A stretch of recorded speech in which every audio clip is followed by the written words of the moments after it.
பழிவாங்கும் தன்மை ஆரம்பிக்கப்பட்டது அரசியலா மாதிரி இவங்களுக்குள்ளேயே அடிச்சு இறந்துடுறாங்க. இவனை நாகேந்திரனை இந்த கேஸ்ல சேர்த்திருக்காங்க. உள்ள இருந்து சதி பண்ணாருன்னு இதை வந்து கோர்ட்ல என்ன ப்ரூவ் பண்ண முடியும்? கரெக்டா கேஷ் பண்ணி இந்த இடத்துல மட்டும் அப்படியே பிஸ்கெட் மட்டும் எடுத்துட்டாங்க, துண்டா வெட்டி எடுத்துட்டாங்க. இது நீங்க நேரடியா பாத்தீங்களா? ஆமா, நேரடியா. பயப்படுறாங்களா? ஆம்ஸ்ட்ராங் ஐயாவோட படுகொலையை பார்த்து பயப்படுறாங்களா? திராவிட மாடல் ஆட்சி வந்து பயப்படுது அப்படின்றீங்க. 2018ஆம் ஆண்டு இந்த ஒரு சில விஷயங்கள் இப்போ இருக்கிற நிலையில தான் வந்து பாம்சரவனுக்கெல்லாம் சித்திரவதெல்லாம் வந்து இருக்காது அப்படின்றீங்க. அது எப்படி சொல்றீங்க நீங்க இருக்காது அப்படின்னு? ஏன்னா இன்றளவும் கூட உள்ள வந்து ஒரே ஜெயில உள்ள வந்து இருக்கிற விஷயங்கள் எல்லாமே அழுத்தப்பட்டு இருக்கு. இன்ன வரைக்கும் புழல்லன்னு விஷயங்கள் போய்கிட்டு இருக்கு. புழல்ல வந்து இஸ்லாமியர்களுக்கு இல்ல இந்த விஷயம் இருக்கும்போது தானே பாக்ஸர் முரளியை கொண்டாங்க. பாக்ஸர் முரளி அப்படி தானே கொண்டாங்க அந்த காலத்துல. பாக்ஸர் முரளி வந்து 2018 நடந்த சம்பவம். அது நானும் அது ஆக்சுவலா உண்மையான தாக்கம் என்னதான் நடந்துச்சு? ஆக்சுவலா என்ன நடந்தது என்ன? இல்ல பாக்ஸர் முரளி கொண்டதுக்கு வந்து காரணம் வந்து பாத்தீங்கன்னா அது நம்ம நாகேந்திரன் குரூப் தான் அது கொண்டாங்க.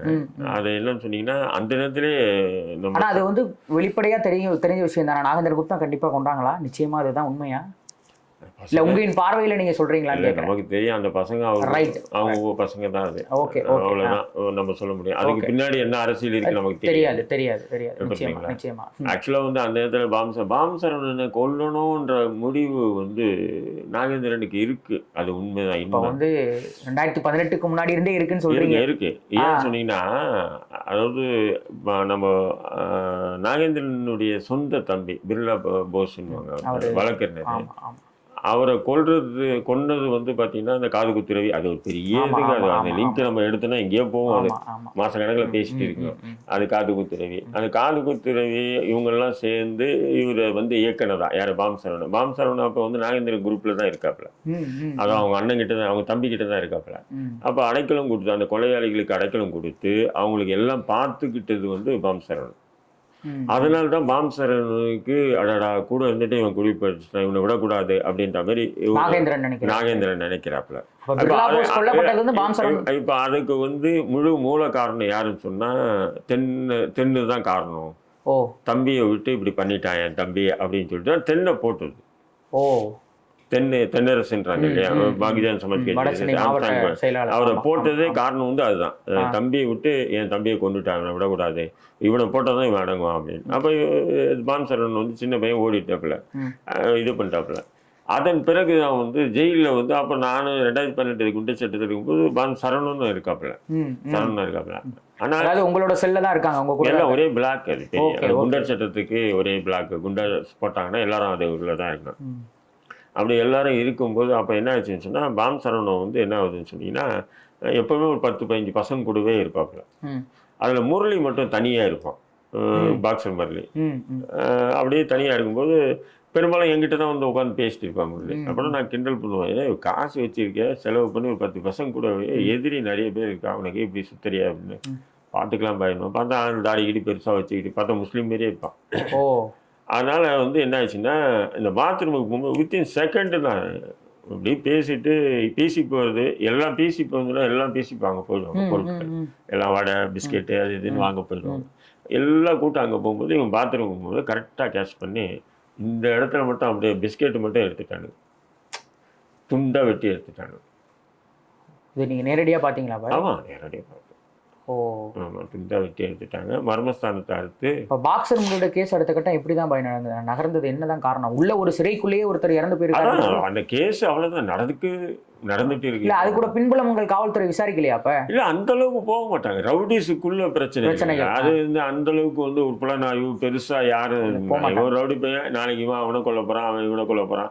காவல்துறை பொறுத்தவரை வழக்குகளே நீதிமன்றத்துல வந்து சாட்சிகளை ஆதாரங்கள் எல்லாம் கரெக்டா நிறுத்தி உங்களுக்கு தண்டனை வாங்கி கொடுக்க மாட்டான். ரவுடி வழக்குகளுக்கு பெரும்பாலும் ரவுடிஸ் கேஸுக்கு தண்டனைகளே பெருசா வாங்கி கொடுக்க மாட்டாங்க. அப்படி பார்த்தா இன்னைக்கு சுட்டுக்கவே கூடாது. யாரு காரணம், யாரு கொடுக்கல, அதை வேணா பண்ணுவானுங்க. ஆனா தண்டனை வாங்கி கொடுக்க மாட்டாங்க. அது ஒரு ரவுடியை நீங்க எப்பனா பாருங்க, ஒரு ரவுடியை கொண்டதற்காக இன்னொரு ரவுடி ஆயுள் தண்டனை பெற்றார்னு ஏதாவது ஒரு விலக்கு முடியாது.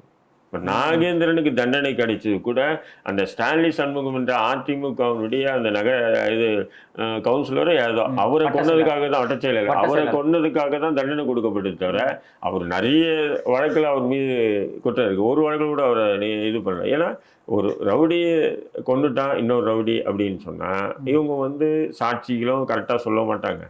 அதை வந்து காவல்துறை மெனக்கட மாட்டாங்க. அந்த இதை பிடிப்பாங்க, உள்ளே போட்டுருவாங்க, குண்டாஸ் போட்டுருவாங்க, கையை காலை உடைக்கணும் உடைப்பாங்க. அதுக்கப்புறம் வெளியே வந்துடுவான். வெளியே வந்துட்டு பெரும்பாலும் கோர்ட்டுக்கு ஆஜராக மாட்டாங்க. எப்பயாவது மறுபடியும் மாட்டுவாங்க. அந்த ரீகால் வாரண்ட் எல்லாம் ரீகால் பண்ணி மறுபடியும் வழக்கண்டை வச்சு மறுபடியும் பெயில் வாங்கிட்டு இப்படி தான் அவங்களுடைய வாழ்க்கை. அப்போ இந்த குரூப்பு அந்த குரூப் அட்டாக் பண்ணும், அந்த குரூப் இந்த குரூப் அட்டாக் பண்ணும், இப்படி தான் நடந்துட்டு இருக்கு. அதனால தான் காவல்துறை அந்த விஷயத்துக்கு பெரிய அளவுக்கு மெனக்காடுறது. இதுக்கு வந்து இப்போ அரசியல் பின்புலம் நிச்சயமா இருக்குன்னு நீங்க சொல்றீங்க. ஆம்ஸ்டாங் படுகொலையில் எல்லாமே இல்லை, நான் அடிப்பா சொல்லுவேன். அது அப்போ வந்து திராவிடர் மாடல் ஆட்சியும் காவல்துறையும் பிணைப்போட இந்த விஷயங்களை பண்ணிருக்கலாம் நினைக்கிறீங்களா? பாம் சரவணன் கைது பண்ணதுக்கு அரசியல் பின்னணின்னு சொல்ல முடியாது. ஆம்ஸ்டாங் படுகொலைக்கு இல்ல அதோட தொடர்பா தானே இது வருது. இல்ல இதை எப்படி கொண்டு வராங்கன்னு சொன்னா பழிக்கு பழி. ஆம்ஸ்டாங்க்கு ஒரு ரவுடி தாண்டா பழி வாங்க மாட்டாங்கன்னா அப்புறம் ஆம்ஸ்டாங் ஒரு ரவுடி தானடா அரசியல்வாதியா அப்படின்ற பார்வையே தமிழக மக்கள் மத்தியில் கொண்டு போக திமுக அரசு மும்முரமா இருக்கு. பாம் சரவணன் வந்து இனிமே இறப்புக்கான இதுக்கெல்லாம் போக மாட்டாரு, என்கவுண்டர் அந்த மாதிரி விஷயங்கள்லாம் வரமாட்டாரு, அவர் அஸ்யூஷுவலாக முடிஞ்சிடும் விஷயம்ன்றீங்க. திருவேங்கடத்தோடய இந்த கேஸ் முடிஞ்சிருச்சுன்றீங்க. இப்போ ஆம்ஸ்டாங் படுகொலை வழக்கு வந்து முடிஞ்சிருச்சு. இனி வந்து திராவிடர் மாடல் ஆட்சியோ காவல்துறையோ ஒன்றும் பண்ணாது, அவ்வளோதான். தெம்பு திராணிலாம் கிடையாது. அப்போ முடக்கப்பட்டிருக்க உண்மைகள் வந்து முடக்கப்படுது இல்லைங்களா? இப்போ திராவிடர் மாடல் ஆட்சி எதுக்கு இருக்கு அப்படின்ற கேள்வி எழுப்பப்படுது இல்லை இந்த இடத்துல? யார் கேள்வி கேட்க போறாங்க? யார் கேள்வி கேட்க போறாங்க? தலித்திய சமூகம் ஒன்று திரண்டு அல்லது தலித்திய தலைவர்கள் எல்லாம் சேர்ந்து இதை வந்து விஷயத்துக்கு கொண்டு போகணும். அதான் திமுக அங்கங்கே பிரிச்சுறானே. திருமாவளவன் விசிகா நீ இப்படி வந்துரு, நீ இப்படி வந்துரு, நீ அப்படி போ, அவன் மீறி பேசுற. பயப்படுறாங்களா? ஆம்ஸ்டாங் ஐயாவோட படுகொலையை பார்த்து பயப்படுறாங்களா? திராவிட மாடல் ஆட்சி வந்து பயப்படுது அப்படின்றீங்களா? ஏன் உண்மையை சொல்ல வேண்டியதானே? இத்தனை வழக்குகள் இருக்கு, இத்தனை வழக்குகள் தமிழகத்தில் போய்கிட்டு இருக்கு, இதுதான் உண்மை இதுதான் உண்மைன்னு காவல்துறையும் திராவிட மாடல் ஆட்சியும் சேர்ந்து பண்ணும்போது ஏன் ஆம்ஸ்டாங் ஐயா கொலை வழக்கு மட்டும் இவ்வளவு பயந்து இவ்வளவு சிக்கல்கள் கொடுத்து அதை கொண்டு வரணும்? இல்ல முடிச்சுட்டாங்களா? எங்க கொண்டு வந்தாங்க? முடிச்சுட்டாங்களே. நான் தான் சொல்றேன், ஆம்ஸ்டாங் படுகொலைக்கு இவங்க தான் கொலை காரணம் அப்படின்னு முடிச்சுட்டாங்க. இவ்வளவுதான். ஆமா. இப்ப பாக்ஸர் சரவணன் வந்து வருவாரு, அவர் வந்து தனியா எனக்கே தெரிஞ்சு இப்போ வந்து பார்த்தீங்கன்னு சொன்னால் அஸ்வத்மன் இருக்காப்லையே, அஸ்வத்மன் வந்து அவன் நாகேந்திரன் அப்படிதான். எந்த சம்பவம் செஞ்சாலும் நான் தான் செஞ்சேன் அப்படின்னு சொல்லக்கூடிய நபர். இல்லை நாகேந்திரனும் சரி. இப்போ அஸ்வத்மனை கடைசியாக பேசும்போது என் குழந்தை மேனாயா எங்களுக்கும் அப்பாவுக்கும் தொடர்பு இல்லைன்னு சொல்றாப்புல, எங்கிட்ட சொல்றாப்புல. அதாவது ஆம்ஸ்டாங் படுகொலை ஆம்ஸ்டாங் படுகொலை செஞ்ச உடனே எங்கிட்ட பேசும்போது நான் கேட்குறேன், என்னம்மா இது, ஏம்மா இது அப்படிங்கிறது. சத்தியமான அங்கிள் எனக்கும் அப்பாவுக்குமே தொடர்பு இல்லை அங்கிள், என் குழந்தை மேலே சத்தியம் அப்படின்றாப்புல. அப்படி இருக்கும்போது கொஞ்சம் எனக்கு நெருடலாக இருக்குது. ஏன்னா எப்பவுமே இந்த கோஷ்டி இல்லைன்னு சொல்லாது, புரியுதுங்களா? இல்லைன்னு சொல்லாது.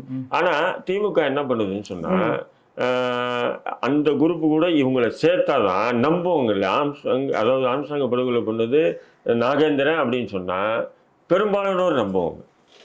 ஏன்னு சொன்னா ஏற்கனவே முன்னுரிதம் இருக்கு, ஆம்ஸ்டாங் கூட இல்லை. இப்போ அந்த தென்னை போட்டது, தென்னை போட்டு அதே மாதிரி பிர்லா பஸ் வந்து பாம் சரவணன் போட்டது.